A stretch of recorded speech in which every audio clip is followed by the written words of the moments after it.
నమస్కారం సార్. నమస్తే సార్ నిన్న వేణుస్వామి గారు అండ్ వాళ్ళ భార్య వీణావాణి గారు ఇద్దరు కూడా ఒక వీడియో చేశారు. టీ5 మూర్తి గారు పైన ఆరోపణలు చేశారు. అయితే ఇప్పుడు ఒక కేసు నమోదు అయిపోయింది సార్ హైకోర్టులో. ఇటు వైపేమో టీ5 మూర్తి గారు కూడా జూబ్లీహిల్స్ పోలీస్ స్టేషన్లో కంప్లైంట్ చేశారు వాళ్ళ పైన. అసలు ఏంటి కేసు, ఏం జరగచ్చు అంటారు సార్? ఈ నెల 8వ తేదీ నాగ చైతన్య శోభితల నిశ్చితార్థం జరిగింది. జరిగిన తర్వాత రోజు వేణుస్వామి ఒక డీటెయిల్గా చార్ట్ వేసి న్యూమరాలజీని జ్యోతిష్యాన్ని మిక్స్ చేసి ఒక లెక్క చెప్పి, సో వీళ్ళు 2027లో విడిపోతారు, ఒక మహిళ వల్లనే వీళ్ళ మధ్య సమస్యలు వస్తాయి, విడిపోతారనేది చెప్పాడు. అట్లాగే నిశ్చితార్థానికి పెట్టిన ముహూర్తం కూడా వీళ్ళు నెంబర్ చూసుకున్నారు కానీ అది ముహూర్తం మంచి ముహూర్తం కాదు అనేది కూడా ఆయన చెప్పాడు.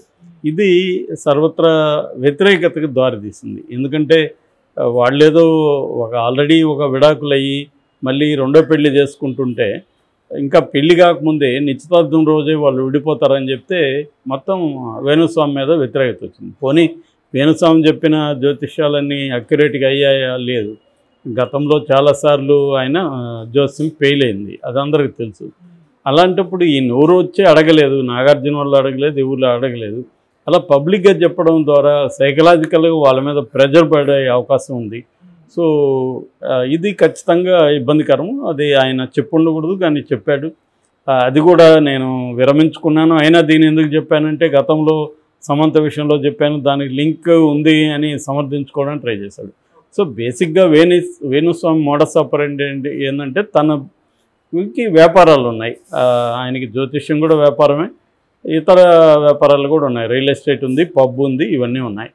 సో దీన్ని డెవలప్ చేసుకోవడానికి అతను తెలివిగా మార్కెటింగ్ స్ట్రాటజీలో ఏంటంటే సెలబ్రిటీలని టార్గెట్ చేసి పొలిటీషియన్ని టార్గెట్ చేయడం ద్వారా తనకి ఈజీగా పాపులారిటీ వస్తుంది. ఆ పాపులారిటీ వల్ల క్లయింటెల్ పెరుగుతారు. అట్లాగే వ్యాపారంలో కూడా సర్కిల్స్ వల్ల రేపు రియల్ ఎస్టేట్లో ఆయన ఈజీగా టాప్ క్లయింట్లు ఉంటే ఆయన దగ్గర అమ్ముకోవడానికి ఈజీ ఉంటుంది. దేవేగౌడ లాంటి వాళ్ళు ఆయన క్లయింట్లు. సో ఆ వ్యాపారం కూడా జరుగుతుంది. అట్లాగే పబ్బు నడపాలంటే కూడా ఇవాళ నీకు పెద్ద సర్కిల్ ఉండాలి. ఎందుకంటే లేదంటే రకరకాల పోలీసులు రైడ్లు ఉంటాయి, రకరకాలు ఉంటాయి. అవన్నీ డీల్ చేసుకోవాలంటే నీకు పెద్ద సర్కిల్ ఉన్నాయి. సో ఇవన్నీ ప్లాన్డ్గా ఆయన ఒక వ్యాపారవేత్తగా మనం చెప్పుకోవచ్చు. వేణుస్వామి జ్యోతిష్యం అనేది కూడా ఆయన వ్యాపారం. సో దాన్ని అతను తెలివిగా ఉపయోగించుకున్నాడు. అంతవరకు బాగానే ఉంది కానీ అది దానివల్ల ఎవరికి నష్టం లేకపోతే అది అందరూ చేసే పని. మార్కెటింగ్ అనేది అందరూ చేస్తారు. కానీ దీనివల్ల కొంతమందికి ఇబ్బంది కలుగుతుంది, నష్టం కలుగుతూ ఉంది, వాళ్ళ పరువు ప్రతిష్టలకి భంగం కలుగుతుంది, వాళ్ళ వ్యక్తిగత జీవితాల్లో అశాంతి అలజడికి దారితీస్తుంది. ఇది వేణుస్వామి చేస్తున్నాడు. దీనివల్ల వేణుస్వామికి ప్రాబ్లమ్స్ పెరిగాయి. అట్ ద సేమ్ టైం ఆయన పొలిటికల్గా ఇటు జగన్ సైడు ఇటు బీఆర్ఎస్ మన కేసీఆర్ సైడ్ తీసుకున్నట్టు కనపడుతుంది. అందువల్ల నేచురల్గానే కాంగ్రెస్ పార్టీ ఇతనికి వ్యతిరేకంగా ఉంటుంది, అక్కడ తెలుగుదేశం వాళ్ళు వ్యతిరేకంగా ఉంటారు. మామూలుగా తెలుగుదేశం సోషల్ మీడియా ఎంత స్ట్రాంగ్గా ఉంటుంది, తెలుగుదేశం మెయిన్ మీడియా ఎంత స్ట్రాంగ్గా ఉంటుందో మనకు తెలుసు. ఎవరిని బతకనేరు వాళ్ళు. సో ఆ స్థాయిలో ఉన్నప్పుడు వేణుస్వామి మీద వాళ్ళ కోపం ఉండే అవకాశం ఉంది. సో దీన్ని ఉపయోగించుకొని ఏం చేశారంటే ఒక ప్లాన్డ్గా వాళ్ళు టీవీ5 మూర్తి రంగంలో దిగినట్టుగా తెలుస్తుంది. తన ద్వారా తన టీవీ5లో పనిచేసే ఇంకొంతమంది జర్నలిస్టులు వాళ్ళు కలిసి జర్నలిస్ట్ యూనియన్ తరపున, తర్వాత డిజిటల్ మీడియా అసోసియేషన్ తరపున వాళ్ళు వెళ్ళి 12వ తేదీ మహిళా కమిషన్కి కంప్లైంట్ చేశారు. మహిళా కమిషనర్ నేరెళ్ల శారద 12వ తేదీ వేణుస్వామికి నోటీసులు జారీ చేసింది. 22వ తేదీ అంటే రేపు వెళ్ళి రమ్మని. నిజానికి ఇది అందరికీ ఆశ్చర్యం. ఈ జర్నలిస్టులకి ఏం పని? ఒక జ్యోతిష్యుడు ఆయన ఒక జ్యోతిష్యం చెప్పాడు, అది మంచి చెడ్డ అనేది పక్కన పెడదాం. వీళ్ళకేం పని? వీళ్ళకి ఎందుకు బాధ? పోనీ వీళ్ళేమన్నా జర్నలిస్టులు ఏమన్నా వేణుస్వామి కంటే బెటర్గా ఉన్నారా? వీళ్ళు సెలబ్రిటీ లైవ్స్ గురించి నానా చెత్తంతా వీళ్ళు ప్రచారం చేయట్లేదా? అబద్ధాలు ప్రచారం చేయట్లేదా? వీళ్ళు ముందు దాన్ని ఇల్లు క్లీన్ చేసుకోకుండా పక్కింటి వాళ్ళు ఇల్లు వచ్చి క్లీన్ చేసినట్టు ఉంది వీళ్ళ వ్యవహారం. వీళ్ళింట్లో చెత్త పేరుకుపోయింటే పక్కింట్లో వచ్చి మేము చెత్త ఉందని కంప్లైంట్ చేసినట్టే ఉంది ఆ జర్నలిస్టుల వ్యవహారం.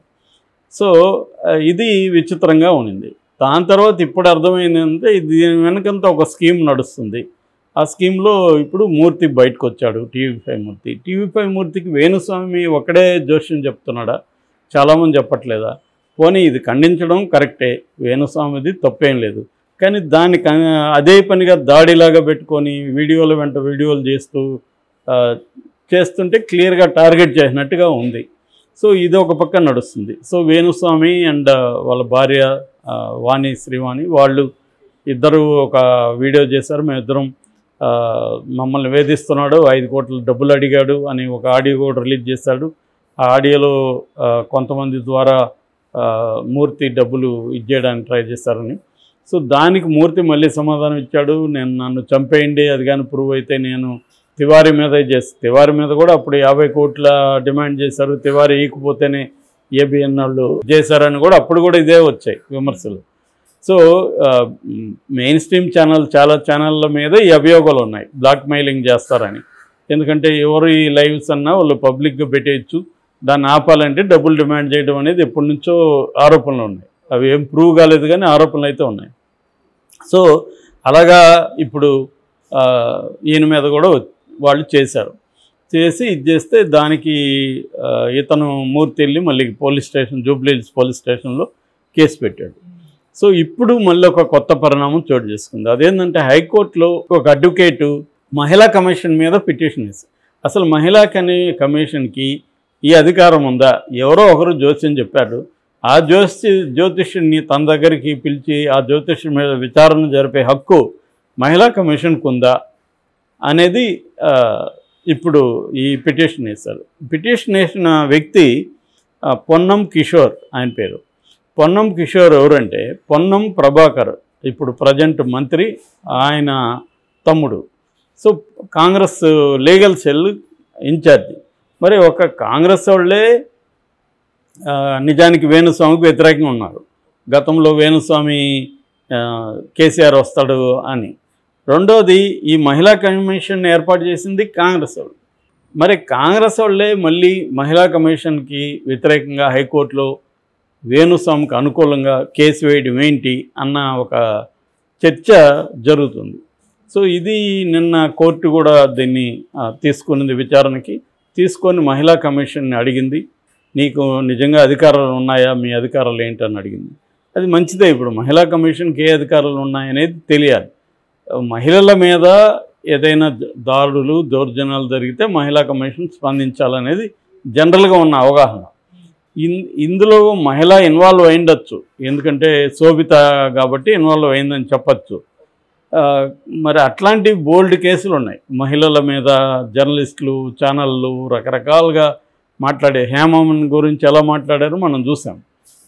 మరి ఆ కేసులంతా ఇన్వాల్వ్ కాకుండా ఈ కేసులోకి ఎందుకు వచ్చారు వీళ్ళు, మహిళా కమిషన్ అనేది చర్చ జరగడం అయితే ఖచ్చితంగా మంచిదే. మహిళా కమిషన్కి అధికారులు ఉన్న వాళ్ళు జర్నలిస్టులకే నిజానికి సంబంధం లేని ఇష్యూలో వాళ్ళు పోయి ఇక్కడ కంప్లైంట్ ఇవ్వడం, ఇదంతా ఏదో స్కీమ్ ఉన్నట్టుగా అనిపిస్తుంది. ఈమె ఇమ్మీడియట్గా ఇతన్ని పిలవడం, దాని వెంట మూర్తి బయలుదేరడం, ఇదంతా ఏదో ఒక స్కీమ్ నడుస్తుందా, ఒక వేణుస్వామికి వ్యతిరేకంగా ఒక కాన్స్పిరసీ నడుస్తుందా అన్నది కనబడుతుంది.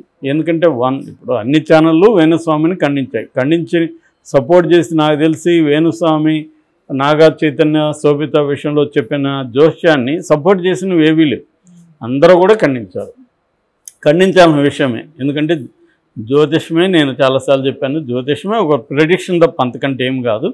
అట్లాంటిది ఎవరో అడిగితే నువ్వు చెప్పు, అది కూడా వాళ్ళకి చెప్పు.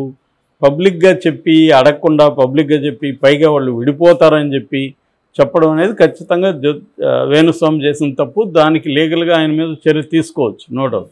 అది నాగార్జున వాళ్ళు తీసుకోవాలి. విచిత్రం అంటే వాళ్ళు సైలెంట్గా ఉన్నారు. నాగార్జున, నాగచైతన్యం తీసుకోలేదు, వీళ్ళ మీద కేసులు కానీ ఏమీ లేదు. ఇంకొక వార్త కూడా వస్తుంది, వేణుస్వామి బిగ్ బాస్లకు కూడా వెళ్తాడని. మరి బిగ్ బాస్కి ఏమో నాగార్జున హోస్ట్. సో మరి ఆయన ఎట్లా బిగ్ బాస్లోకి తీసుకెళ్తారు అనేది కూడా ఒక చర్చ నడుస్తుంది. ఇటువంటి కాంటెక్స్ట్లో ఈ జర్నలిస్టులు వెళ్ళడం, ఈ టీవీ5 మూర్తి ఇంకా ప్రపంచం లేదో ఇష్యూ లేనట్టు దీంతో ఛాలెంజ్లు ఇసురుతూ